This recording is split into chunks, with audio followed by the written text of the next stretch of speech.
I posted 2 days ago with regards to multiple birth that I felt like was a revelation to me from God.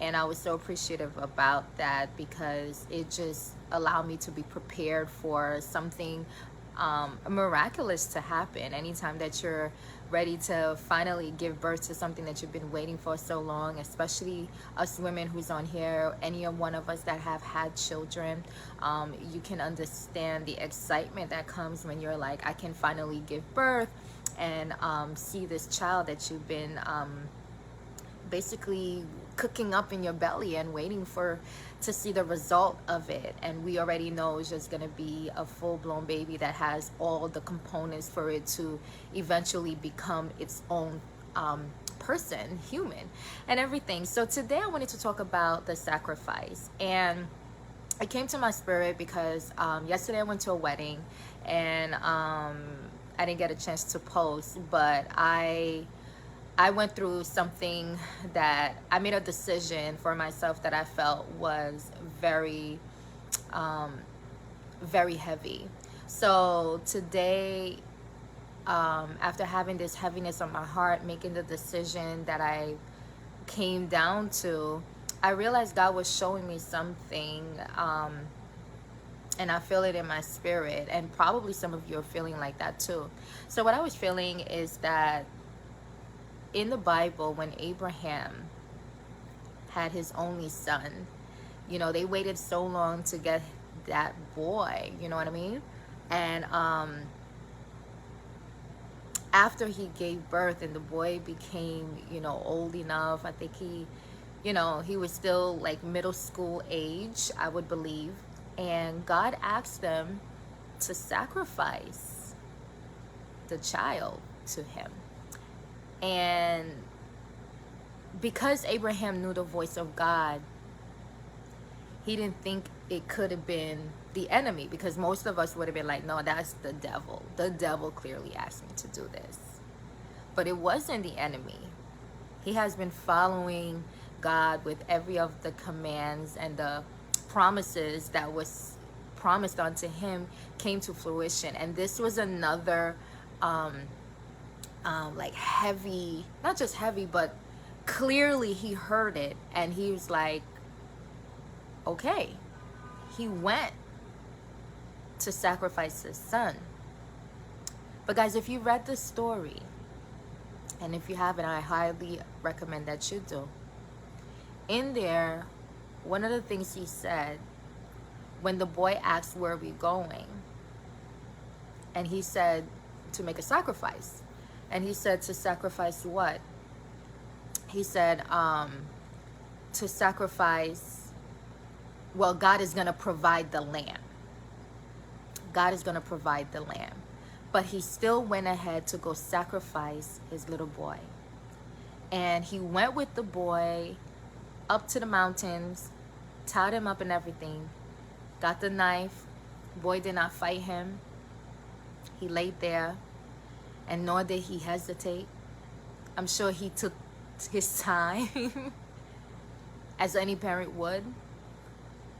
And the moment he was about to get ready to put his hand down, the Spirit of the Lord came, one of the angels came and held his hand and said, do not sacrifice the boy. There is a lamb that is tied to the side. Get the lamb and we will sacrifice that. And that's when God right there knew that his heart was dedicated 100% to God, that he trusted God, that God would, if God gave it to him, God could take it away from him. And that's a hard pill to swallow, right? Because we like the giving part, but we don't like the taking away part. And what's beautiful is because he wanted to see what he would do if God asked him to give it up after waiting for so long, knowing that God had bigger for him in store.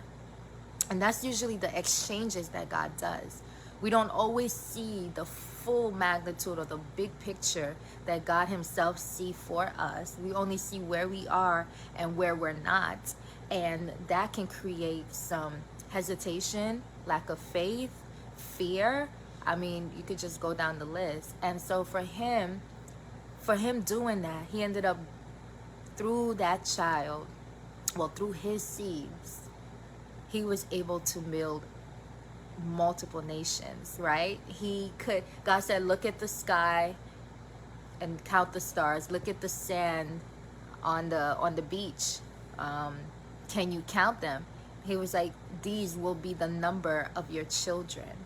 And for me, I feel like I'm in a season where God is asking me to sacrifice something in my life, and I know it's going to be a very difficult process, but I'm trusting that God is doing something bigger behind that. I don't understand it, and yet I understand it, like all at once. I'm just trusting God to come through in a bigger way, in a bigger, better way.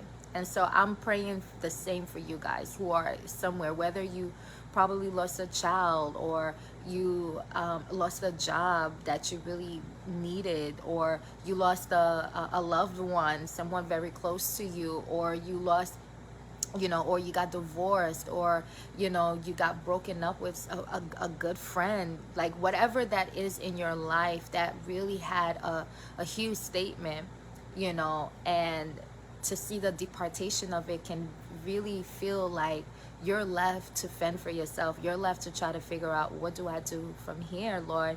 How do I move forward with my life without this? And God is saying, well, I'm going to replace that void. But not only am I going to replace that void, meaning him becoming the person to give you the strength to get through that, but he's also has something in store for you that is going to be even better. And I believe that. And I believe that with all my heart.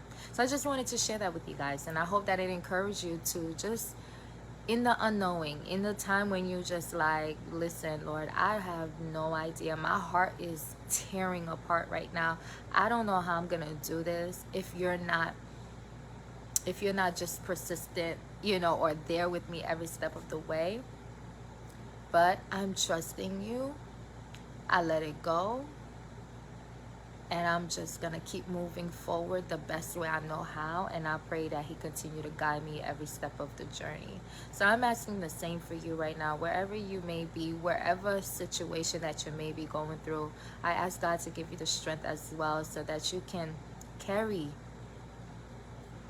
what you're facing, and let it go, right? Carry yourself through, meaning allow God to use you to move forward, but also letting go of what he's asking you to let go, trusting that if I let this go, if I let my grip, instead of doing this, right, I'm doing this now. This is letting go. Imagine in your head like you're actually releasing it, and like, this is my hands now in this situation where I'm just like, all right, here you go. Do what you do best, Lord. So I pray that for you guys and for myself, that we find the strength to move forward, and God can get us through the seasons, and we can see the fruit of it in the end. So I love y'all. I hope y'all good, and we're going to be talking again soon, hopefully tomorrow. Have a blessed one. Bye.